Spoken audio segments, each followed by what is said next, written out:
Hey, welcome to the first video blog of 2015. Hopefully everybody had a good Christmas break. I certainly took a couple of weeks off and enjoyed myself. Lots of eating, lots of drinking, so it's good to get back on track. And here we go. There's lots of questions have come in. Once again, the best way to get a hold of me is go to Twitter at Driving with Zack. Send your questions through on Twitter. And a lot of people are checking out the Motormouth Canada Facebook page and liking that as well. So head to either one, and it's great to hear your questions.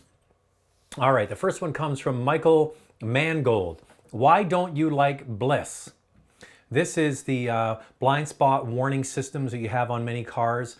The little light comes on or there's a flash or what have you. And many times I've mentioned on this video blog, the one safety feature I really do like, there's two actually. One is the forward collision mitigation warning system. It either beeps or it will brake automatically for you in those situations where you're not paying attention. And certainly backup camera and backup sensors are the two safety features that I really think are worth it. Blind spot warning, no. Now, if you know how to set your mirrors properly, you really don't need a blind spot warning system. It really comes down to that, and I think it's making a lot of drivers lazy. So learn how to drive properly, and you don't need a lot of these systems. The next one comes from The Truth. What do you think the reliability, resale, and performance of the 2011 Genesis V6 sedan? Well, this is something you can easily look up. For resale. You can go to canadianblackbook.com and look up the value of the car, and it also gives you a projected resale of the vehicle. Now, this is the most horrifying thing to look at if you own a new car, looking at how quickly a vehicle actually depreciates. And you can also look up reliability. I do know that the Genesis has been particularly reliable, and it has won some awards for initial quality. So it might be one of those cars that doesn't hold its value as well and might be an excellent used car purchase, meaning you're not paying a lot for a lot of car. Richie Rich sends the next one and says, cars reliability in your reviews and your opinion stacks up against the competition would be great. Now, the problem I have, and a lot of people say, well, you talk about a car and what you like and don't like about it. Why don't you talk about its reliability? Well, because it's a brand new car. How can I talk about reliability? I just put up a video of the Chrysler 200 and all these people saying I would never buy one, this crappy reliability. Well, how do you know that? How do you know whether a car is going to be reliable? You can look at the historical data of a brand and a make and, you know, project that onto a vehicle, but cars are changing so quickly as we go down the road. So I can't really say this car is going to be reliable or not reliable. All you can do is look at the empirical, is the data basically, and make a decision for yourself. All right, next one comes from Andy M. Love your videos. Which is better for Canada? I love this question. All-wheel drive or winter tires? Can't have both. That comes from Andy in Edmonton. I will take winter tires over all-wheel drive any day of the week, because all you have at the essence is 4 patches of rubber in contact with the road, right? That's all you have. So you have what's called available grip. If you have all-wheel drive, sure, you have the ability to move the power around from wheel to wheel, but all you really do have is available grip. So you have more available grip with winter tires. So I've always said, if you put winter tires on an average car and use your brains, that's the big part of driving in the winter, you can get pretty much everywhere. Now, you add winter tires to an all-wheel drive car, then you've got the best. But a lot of people forget, it's not just the starting, it's the stopping and the steering. And that's where winter tires are going to help you. All-wheel drive will not help you steer, and it certainly won't help you brake. All right, and in some instances, the all-wheel drive system will help you steer, but that's more function of the algorithms of the braking system. The next one comes from Boggs Sakura. Still need your advice on which vehicle to get. The Ford Escape, the Nissan Murano, Honda CR-V, or the Sportage from Kia. Well, 3 of them are in the same category and one isn't. So what you haven't put on here is, Boggs, is how much do you want to spend?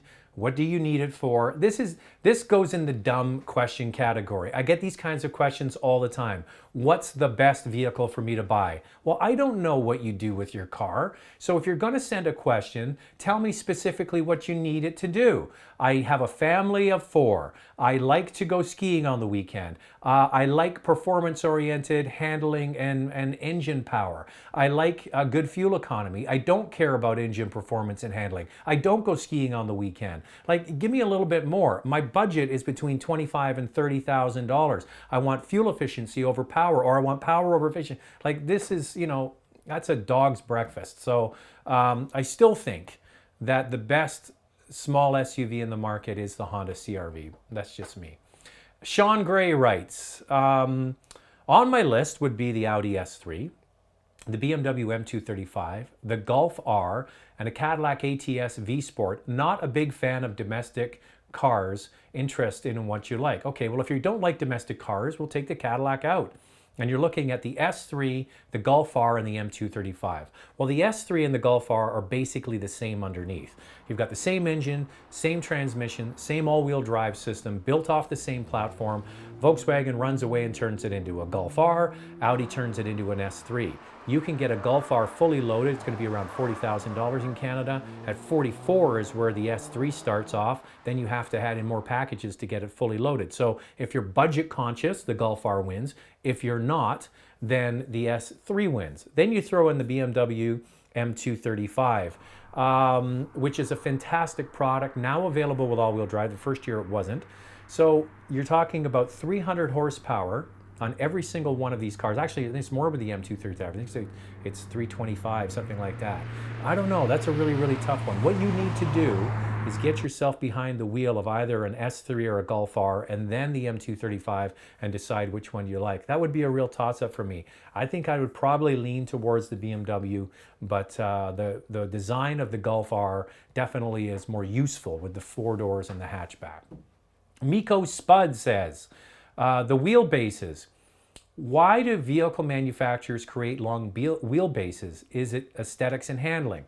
Well, traditionally, long wheelbase cars were limo or chauffeur-driven cars. So you added anywhere from 6 inches to even a foot of space in the back seat so that the executive, the fat cat, could sit back in the back seat and be chauffeur-driven around. Now, long wheelbase cars were pretty much always top-of-line cars. 7 Series BMWs, Audi A8s, S-Class from Mercedes-Benz, and you had long wheelbase versions of Lincoln Town Cars and Cadillacs and things like that. Now you're starting to see long wheelbase versions of smaller cars, but mostly designed for the Chinese market. Chinese, very status-driven, very important to them to be seen to be important, and having a chauffeur-driven car. That's why we have a long wheelbase version of the full-size Range Rover now.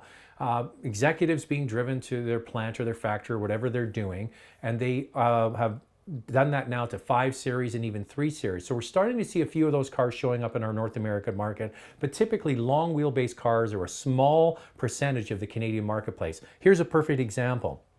In the United States, the new S-Class is sold only as a long wheelbase because most of Americans want the big one. In Canada, long wheelbase and short wheelbase S-Class are 50-50 split historically, so that's why we have the availability of having the S-Class long wheelbase, S-Class short wheelbase.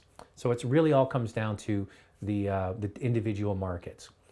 Retro Honda writes, CVTs just seem to be popping up everywhere. Consumers over 45 just don't like traditional mechanics mess with that much, meaning stick with the tried and true automatic transmission, and why are we going to the CVT?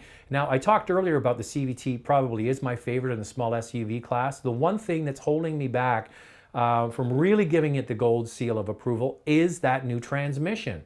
And the CVTs, some of them are fantastic. Subaru does a great job.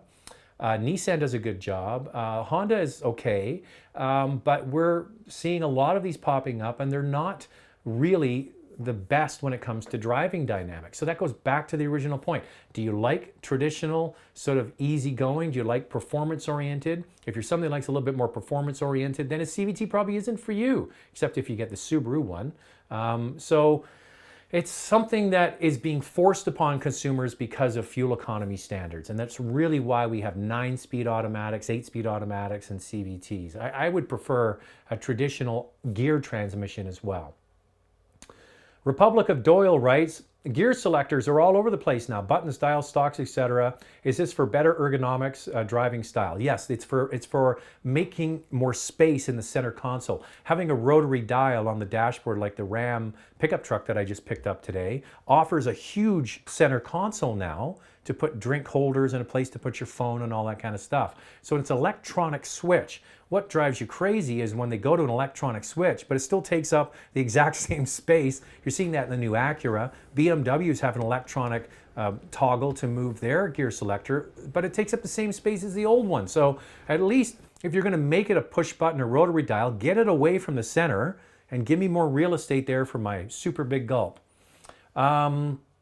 This one comes and says, I don't get the name here, it says, want to buy a luxury crossover $50,000, what's your pick? Range Rover Evoque, Porsche Macan, Lexus NX, Lincoln MKC, BMW X4. Well, Porsche Macan, yeah, you can get it for over 50 grand, but forget about it. You're looking at almost 80 grand to get a nicely equipped Macan S. Way too expensive.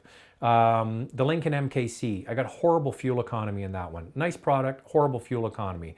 Lincoln NX, I'm not a huge fan of the engine, so I have to drive it again to really have a definitive answer on that one. So now we're down to the BMW X4 and the Range Rover Evoque. I like both of them. For me, I would take the BMW, but I wouldn't get the X4. I'd get the X3. I think the X3 with the 6-cylinder turbocharged engine is fantastic. I just drove one a little while ago, and what a great car.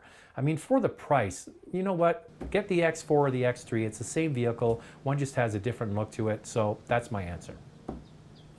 Russell Hartley. Hey, Zach. I love configuring my cars. I was planning on getting a Kia Forte 5. Okay. Has low fuel economy figures. But would you get a VW Golf TDI engine? You said Germans make the best diesel engines. If you're looking for fuel economy and you do a lot of driving, especially on the highway, go get the Golf TDI. The Forte 5 is not really in the same caliber. And this goes to my next question. And I'll tell you why for both of them. Eric writes, love your reviews. Wondering about the Hyundai Elantra GT. A lot of people recommending me the Mazda 3, but I like the Elantra GT. It's a nice looking car. But here's the difference.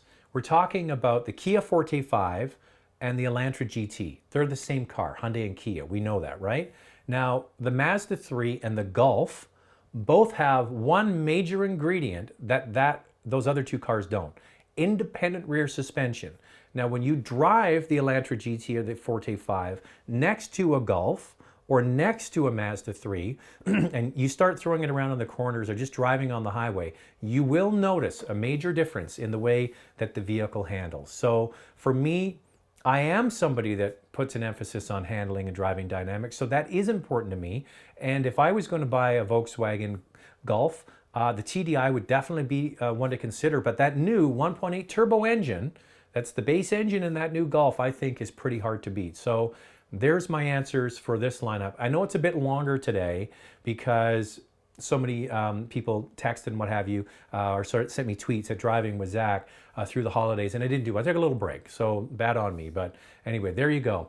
At Driving with Zach is the Twitter handle. Send them along, and also Motormouth Canada. Sign up there on Facebook. That's it. That's all. First blog for 2015. Keep them coming, and I'll tell you in the next one where I'm going and what I'm doing. All right.